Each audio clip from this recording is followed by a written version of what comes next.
Hey guys, before we get started in today's video, I just wanted to invite those of you that are going to be here this weekend in Vegas, July 2nd, 7 to 10 p.m. to a very special meetup game. It's going to be hosted at the MGM Poker Room. It's very special because we're encouraging new players to come and try out poker for the very first time. We're calling it a ladies meetup game because myself, Jamie Kerstetter, Lynn Martin, a bunch of other women in poker are going to be there. So it should be a really fun night. I should clarify though, you don't have to be a female to come to the meetup game. All are welcome. The WPT is also sponsoring it. They're giving away $10,000 in different giveaways throughout the night to anyone who brings a brand new player to the game for the night. So should be really fun. Not sure if we're going to do anything afterwards, but perhaps. So if you are interested in that, I'll see you on Saturday, July 2nd. Well, let's get into the video.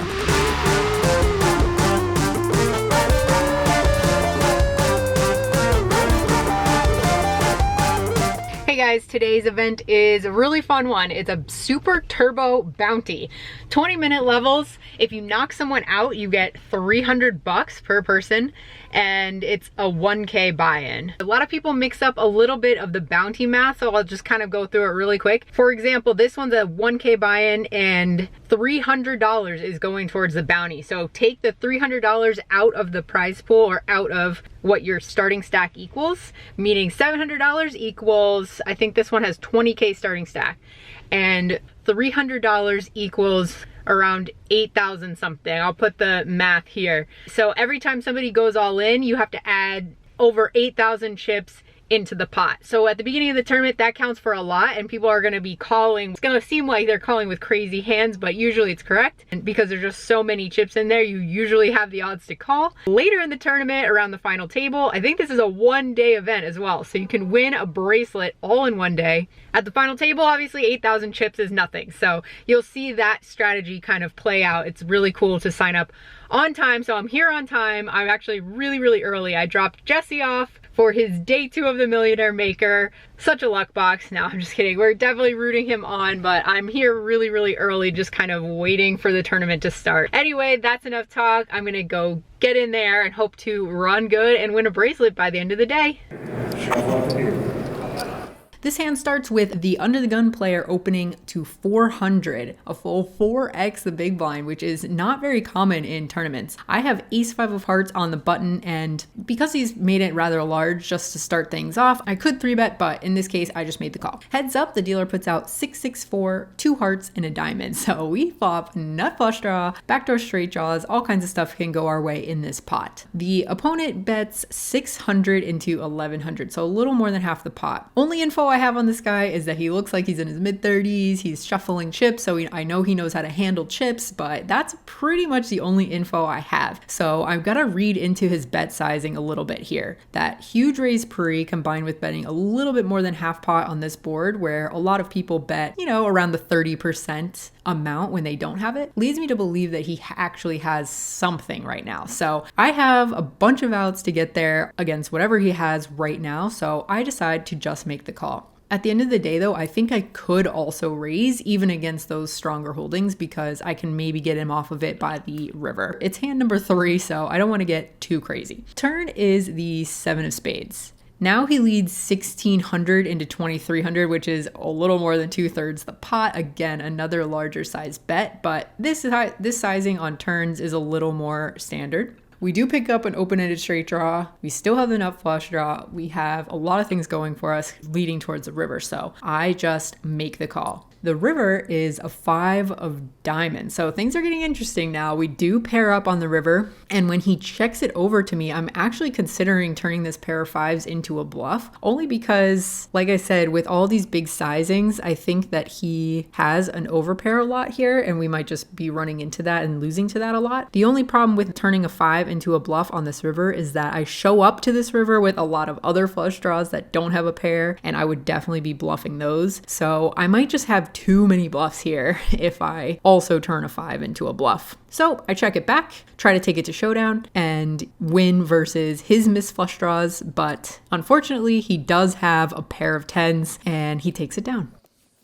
15 minutes later, the cutoff opens to 300, and I'm in the big blind with 9-10 offsuit. We're both super deep. I flick in the call, and we go to a flop. Heads up, it is Jack 8 deuce rainbow. I check it over to him, and he snap checks back. So interesting snap check back. Don't think he has much when he does that. The turn is another 8, bringing a backdoor flush draw. He could have some 8s that he checks back on the flop, but he doesn't have a lot of Jack X. He doesn't have, over pairs and stuff like that, I think, when he just snap checks back. So I'm going to go for it. I'm going to start putting on the pressure, and I go pretty large considering he's capped his range on the flop. So I bet 700 into 800 with my open ender. Doesn't take too long before raising it up to 2100 though. So that was pretty surprising. I was not expecting that to go down. So I don't know. I just ended up folding because if I do call this turn and brick on the river, feel like I'm going to have a really hard time winning this pot. So I just make the fold here and on to the next one.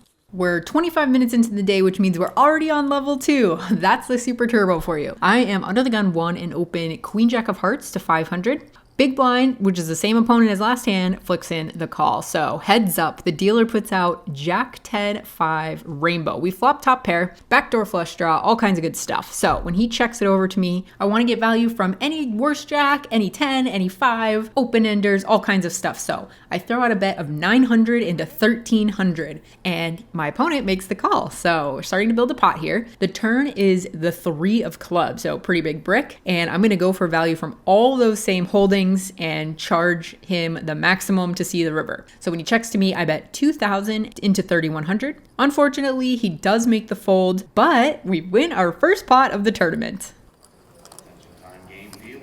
What seems like 3 years goes by, and we are now at 500 big blind. Under the gun 1 opens to 1200. Small blind has run insanely hot since he sat down, makes the call. I'm in the big blind. I flick in the extra 700 with pocket fours, and so we're off to see a flop 3 ways. It comes down queen 6-5, 2 spades and a diamond. Not much going on. It checks all the way around, and we get to see if we can hit a set on the turn. Doesn't come out though. This turn is a 7 of clubs, but again, it checks all the way around. The river is an 8 of spades. So we make the bottom end of a straight, but the flush has come in, and obviously any 9 beats us. When the small blind checks to me, I just have a feeling that small blind doesn't have much, and the in position player under the gun 1 is the same guy from the first hand with the pocket 10s. And I just think just based on that hand, he would have gone for it at some point if he had a piece of this board. So I'm not too worried about the flush or the straights. So I'm going to actually try to get value from something that he might have pot controlled. And I flick out a bet of 2,000 into 4,100, half the pot. Under the gun 1 thinks for a bit. He does land on a call. Small blind folds, and when I flip over my hand, I say the bottom end of the straight. It is good. So happy to squeeze out a little value on what some people might consider a scary board.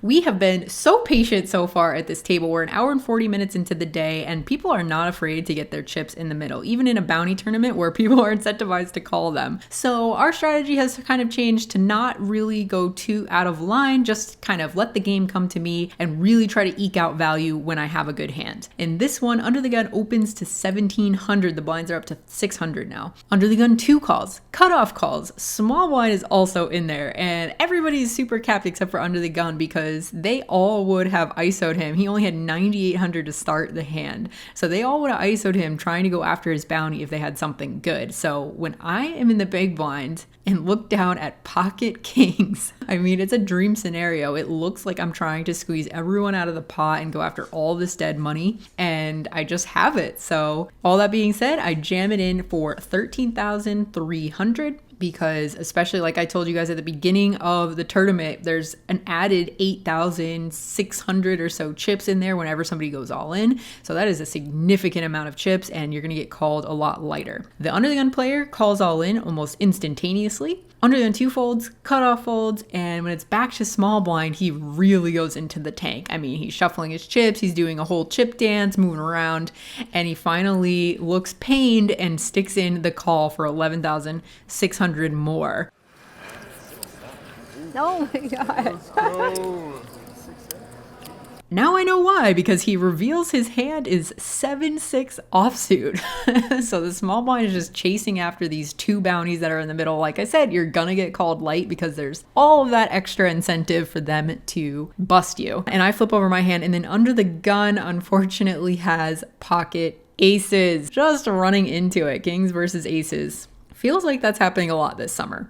Anyway, on to the flop. Flop comes out 10-5-3. The turn is an 8, so now the small blind has an open-ended and has a lot of outs to just bust both of us. But the river breaks out. The river is a 7 of clubs. I lose a huge portion of my stack. Aces now triples up. We're just trying to find any spot now to jam all in and start to build back up to at least starting stack. This is the not so fun part of the bounties, when you don't cover anyone and you're just hoping to double up so that you can at least get back in the mix.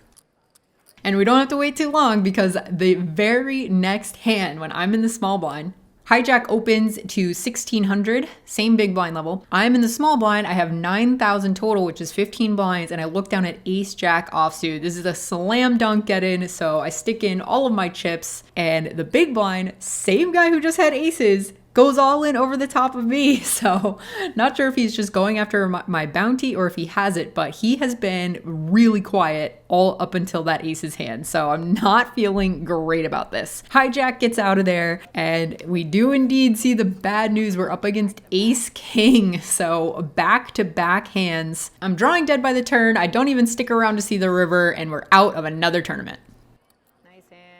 Oh, unfortunate run of cards. Back-to-back hands. Kings into aces, and then ace-jack into ace-king for the same player. So didn't work out for us today, but so many more events left in the summer. I was starting to feel a little tired the other day, so I'm just gonna go home instead of going over to the Win. I'm gonna go home, play some online events, catch up on vlog stuff, and just kind of regroup mentally. Sometimes I feel a little bit of guilt, like especially if you're a tournament player, sometimes you can feel guilty for not jumping in every single event all the time.